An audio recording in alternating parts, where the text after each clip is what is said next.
थाना बवरकुआ में पिछले 1 हफ्ते से लगातार कंप्लेंट आ रही थी और उसके 2 एफआईआर भी हुई थी 2 चोरी की। इसमें बवरकुआ थाना क्षेत्र में हॉस्टल्स में रहने वाले बच्चों की रूम्स वगैरह में चोरी की घटना हुई थी। उसमें बहुत सारे लैपटॉप्स और मोबाइल की चोरी की घटना हुई थी। उसमें 2 एफआईआर थाना बवरकुआ में हुई थी। उसके अंतर्गत हम लोगों ने थाना बवरकुआ के अंतर्गत एक स्पेशलाइज्ड टीम बनाया, एसीपी जूनी इंदौर को और उसमें थाना प्रभारी बवरकुआ और उसके पूरा टीम के अंतर्गत हम लोगों ने लगातार प्रयास कर रहे थे। उसी दिन कल ही हम लोगों ने चेकिंग के समय एक संशयास्पद आदमी के बारे में हमको जानकारी मिलता है। उस संशयास्पद आदमी को हम लोगों ने पकड़ने के बाद उसके ऊपर लगातार हम लोगों ने पूछताछ किया। पूछताछ करने के बाद इनका पूरा तमिलनाडु की ये बड़ा गैंग, ये चोरी की गिरोह है, उसके बारे में हमको पता चला। उसके बाद हम लोगों ने लगातार प्रयास करते हुए इनके मोबाइल वगैरह चेक किया। उनके मोबाइल में इन्होंने गूगल मैप्स के थ्रू कहाँ-कहाँ हॉस्टल से उसकी जानकारी लेता था और उसमें ही उसके अलावा गूगल जेमिनी ऐप है, उसके द्वारा भाषा का भाषांतरण करके तमिल लैंग्वेज में उसके इन्फॉर्मेशन लेते थे।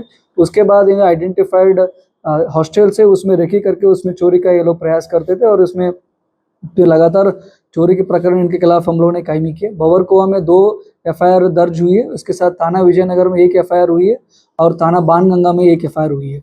इन पूछताछ के बाद हम लोग में और 2 लोगों को जानकारी मिला। इनके टोटल हम लोगों ने 3 आरोपी लोगों को गिरफ्तार किया। इनका आरोपियों का नाम ऐसा है, मुथियानाथन पिता गोपाल है, ये वेल्लूर का रहने वाला है, तमिलनाडु का। और दूसरा आरोपी है मगेंद्रन पिता वेंकटरमन, ये भी वेल्लूर तमिलनाडु का रहने वाला है। और तीसरा आरोपी का नाम है दीपक पिता विश्वकर्मा, ये भी वेल्लूर का रहने वाला है, तमिलनाडु का। तीनों आरोपी लोग तमिलनाडु के रहने वाले हैं। ये तीनों लोग महू नाका पे रहते थे। महू नाका से यहाँ पे इंदौर आते थे। इंदौर आके यहाँ पे चोरी करके उसके थ्रू ट्रेन के थ्रू ये लोग तमिलनाडु जाके वहाँ पे तमिलनाडु में बेचते थे।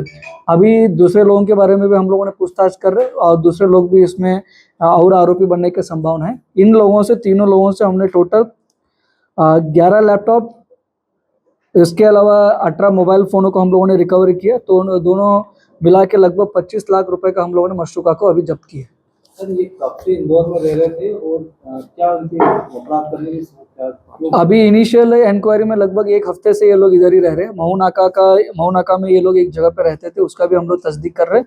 और उसके बाद महू नाका से यहाँ पे इंदौर में बवरकुआ एरिया में और दूसरा बाणगंगा एरिया में लोग यहाँ पे घूमते थे, रेकी करते थे। और वहाँ के बाद कहाँ पे भी इनको लगता था हॉस्टल वगैरह है, बच्चे लोग नहीं रह रहे, उस समय ये लोग जाके चोरी करते थे। क्यों बताया, क्यों चोरी करते थे? अभी उसका पूछताछ जारी है। इनका सभी को गिरफ्तार किया, अभिरक्षा में लिया गया। अभी इनका और डिटेलिंग में पूछताछ हो जाएगा, कहाँ जाते थे, कहाँ ये लोग बेचते थे, वो भी उसके बारे में भी क्लियर हो जाएगा। तो इंदौर के आसपास जिलों में इन्होंने लैपटॉप बेचने की कुछ कोशिश करी या सस्ते दामों में मोबाइल बेचा, ऐसा कुछ बात सामने आई है? अभी इन लोग इनिशियली सभी जगहों से चोरी किए थे। चोरी करके अभी इतना ये लोगों ने इकट्ठा किया था। इकट्ठा करने के बाद ये लोग तमिलनाडु ही लेके जाने का प्लान कर रहे थे। चोरी किया हुआ माल कहाँ से उठाया था सर? ये महू के इनका एक रहने का एक ठिकाना था, वहाँ पे ये लोगों ने सभी लैपटॉप्स और सभी मोबाइल्स को इन्होंने छुपा के रखे थे। वहीं से हम लोगों ने इनको रिकवरी किया है।